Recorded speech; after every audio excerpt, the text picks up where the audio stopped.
Let us see the explanation of the poem Past, Present and Future. This poem is presented in the form of dialogue between a child and poet. Let us see one by one stanza. In the first stanza, poetess Emily Bronte asks question to the child about its past, and the child answers accordingly. In this stanza, the word "the", that is the Old English word, it means you. The means you. Next word is autumn. It means a season between summer and winter. Next word is mild, which is about weather, and it means not very cold. The next word from this stanza is mournfully. It means sadly. When poetess asks question, the child replies, comparing the past with autumn evening, and says it was pleasant time of his life or of her life which has ended, and the child becomes sad thinking that he or she can't go back to that time. Let us see the picture given over here. It is the presentation of the autumn, showing that the leaves are falling down, there is swing, and the child might have enjoyed its past in that period. Next stanza, let us see the meanings of some difficult word first.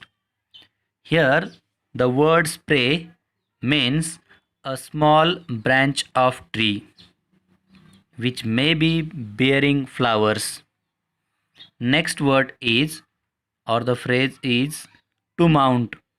Here to mount means to get up. That is what when poetess asks about present to the child replies comparing present with a green and flowery spray, where young bird gathers power in its wing to get up and fly away. That is what the present is, the time where a person must prepare and gather strength to face future. Let us see the next and last stanza. At first words here, beneath means under. Next word is mighty. It means very powerful. Glorious means wonderful. Dazzling means very bright. And infinity means having no end. The poetess asks about future to the child. In the reply, child compares the future with a sea beneath a cloudless sun. That is what the child says, just like the sea is wonderful, bright, having no end, in the same way our future is. That is what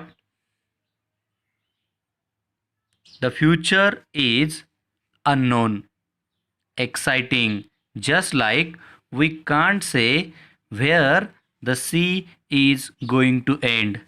The same way, our future is unknown, and so that in the third picture there is question mark. So, whatever future a person may have, that can't be imagined. But the poetess is saying over here, through the answer of the child, the future is exciting because child has prepared for the future in its present. I hope you all have understood the brief explanation of the poem and the meanings of the difficult words too. I have provided some questions. Write their answers in your notebook and write the meanings of the difficult words too. Post the photocopy on my number personally. If you find any difficulty about the poem, ask me while the session is going on. That's all about today's session.